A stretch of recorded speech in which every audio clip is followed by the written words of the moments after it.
everyone, welcome back to my channel. In this video, we're going to talk about empaths. So are you an empath?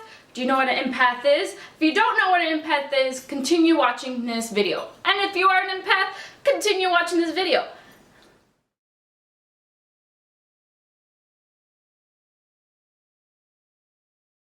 Differentiate. Let's talk about the difference of empathy and sympathy. Sympathy is having compassion for other people. Empathy is the ability to feel other people's feelings and to feel other people and whatever is going on with them. So I'm going to tell you guys different traits of an empath, and if you're an empath and you have a different trait, comment down below. Let's get some comments down below as well if you're an empath. So the number one thing about being an empath is you have a knowing of things. You just know things. You just know. You just have this gut feeling, this chest feeling, wherever your feelings, you feel it. You just have a knowing of things. I'm definitely like that as an empath. You can let people and yourself get in the way of that though. So trust your gut and trust your feelings. This also goes for just in general in life. So being an empath, you're also very sensitive. I've always been sensitive my whole life. I've just come into terms in the past year of accepting that gift, or being an empath, because it's a gift. So being an empath, you're very sensitive to everything. You can be happy, sad, angry, frustrated, and you're just sensitive in every emotion. So for me, I cry whether I'm happy, sad, angry, frustrated, whatever emotion there is. That's just who I am. I'm sensitive. I've accepted that. It's a gift. So accept it. If you're an empath, accept it. Another thing about an empath, you know when people are lying. You just know. Regardless of how many times they try to convince you that they're not lying, deep down you feel that they're lying. So, and it's not that as empaths will tell you if you're lying. Sometimes we'll just keep it to ourselves and just laugh at you because we know you're lying. We just know. It's just in our nature. Also, being an empath, you get very overwhelmed in crowds. I did not realize this for a while. Maybe in the past 5 years I've known. I always wondered why I would go to restaurants, and then once I sit down and we're talking whatever, I would just feel so tired. Just so tired and just so overwhelmed with so much energy. I eventually found out later in the years that it's because I'm an empath. I wasn't protecting my energy. I was just absorbing everybody's energy. I've noticed that when I go shopping or if I go to the mall, I'll try to avoid crowds as much as possible because I just feel all the energy. I'm better now though, but it's still taking some trait of an empath is that you feel other people's energy. It's just what an empath is. We feel other people's energy. Don't ask why, how, we just do. It's just our gift. We just know things, we feel things. We're very good at observing people and knowing their feelings and what's going on. So this is especially hard for empaths in relationships, or at least for me. So in relationships, I can feel the other person's energy, and let's say we have a breakup, I feel their energy on top of my energy, and sometimes I confuse whose energy.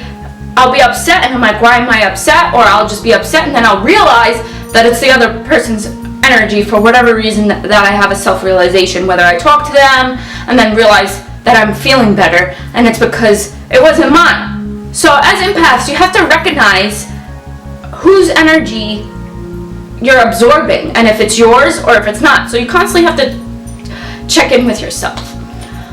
With empaths, you might want to numb yourself. I'm here to tell you, use it, it's your gift. Don't numb yourself. There's a couple of different ways people numb themselves as empaths because it's so overwhelming. Drinking alcohol, doing drugs, any type of addiction, or isolating yourself. Don't do that. Learn that this is your gift and work with it and find tools and outlets that will help you as an empath. If you guys want me to do a video on tools and ways to have outlets to help you as an empath, comment down below and like this video. Another thing as an empath, you might have attracted a sociopath, a pathological liar, or someone who's emotionally unstable. I have attracted a ton of emotionally unstable people. And then they they gravitate towards you. They see that you can feel them and they want to just take your energy from you. So you gotta watch out for those type of people and watch out for those red flags. Another trait is that you get drained with a lot of activities. When I have to go to work right before, I can't be doing errands or anything. I need to be zen and relaxed. Otherwise I get like really overwhelmed and it's just crazy. So doing a lot of activities, even if like I'm hanging out with my family, like I went to a trip to Hawaii, and besides me being behind 2 different time zones, I was always so drained. I was with 14 members of my family. Well, 13, include 13 members of my family, including me. And I was just so drained, and I wasn't protecting my energy. I was absorbing everyone's energy, so I got exhausted. I don't go to parties. I don't really go out. It's just because I absorb everyone's energy and it's exhausting. Let me tell ya. You gotta protect yourself, empaths. You know you're an empath when you need solitude and you need at least an hour a day to recharge. For me, I need a little bit more than an hour. An hour is really not enough. But you just, even if you are an empath and you have a busy lifestyle, take at least an hour a day to recharge in solitude and be in silence. I like to be in silence. Many people don't like to be in silence, at least from the people that I know. I like to sit in silence and just relax and recharge, whether it's being home, going out in nature. That's another thing with empaths. We love nature and we love being outside. We love whether it's the ocean or nature preserves. It's how we connect and how we recharge, and it just makes us feel like home. Empaths are very artistic and creative. Any empath I know is usually into music, painting, something that keeps them going and that is creative. It's a way for us to express ourselves, to express all the energies that we take in. Empaths are really good at changing the moods in a room or the atmosphere. I have a really good example of this. In my yoga teacher training, we had kirtan, which is a certain type of style of music, and we had a kirtan, and everyone was sitting down and we're singing the songs all together, and then the people who were singing kirtan wanted to have us dance. So I got up and danced, and there was maybe a couple people that I got everybody in the room to dance. I've never felt so good in my life. And I'm not trying to gloat or anything. I didn't even realize till after the fact that I got everyone I was just trying to feel good. And I got everyone off the dance floor to start dancing. And my friend would just keep saying, "That's so amazing that you did that." And I was like, how did I do that? It's because I'm an empath. We're just good at doing that. We're good at making people feel comfortable. So as an empath, that was so great. I was in such a state of bliss that day. And I also found out that I passed my boards for massage therapy. But I was in such a state of bliss. It is my favorite memory and moment to remember. Let me know what your results were. So empaths, don't numb yourself. Learn about your gift. And if you want me to do a video of tools and outlets to protect yourself or to shield yourself, please comment down below. If you like this video, please like the video and subscribe down below. I hope you guys enjoyed this video. Please subscribe down below. Thank you guys so much, and remember, plant a seed and it will grow. This is the age of Aquarius. Age of Aquarius. Freedom, independence. Get expressive, empaths. You're intuitive for a reason. It's a gift.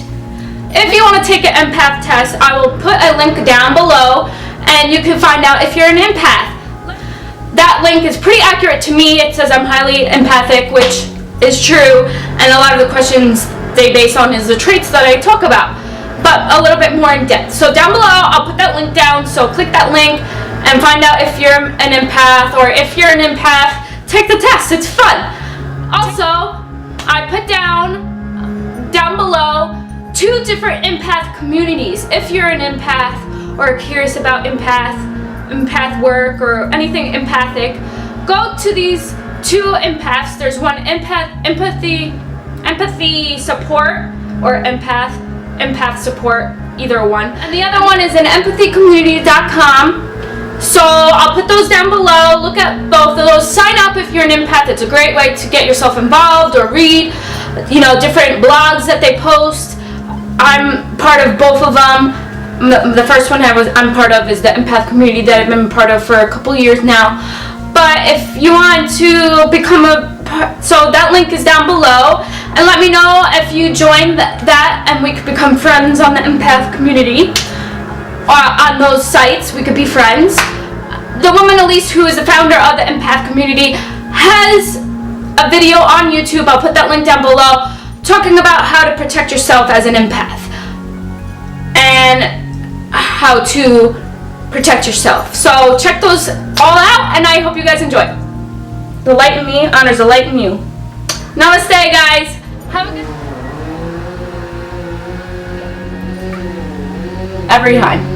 Every time I try to make a video, whether it's gloomy out or there's noise, come on, work with me.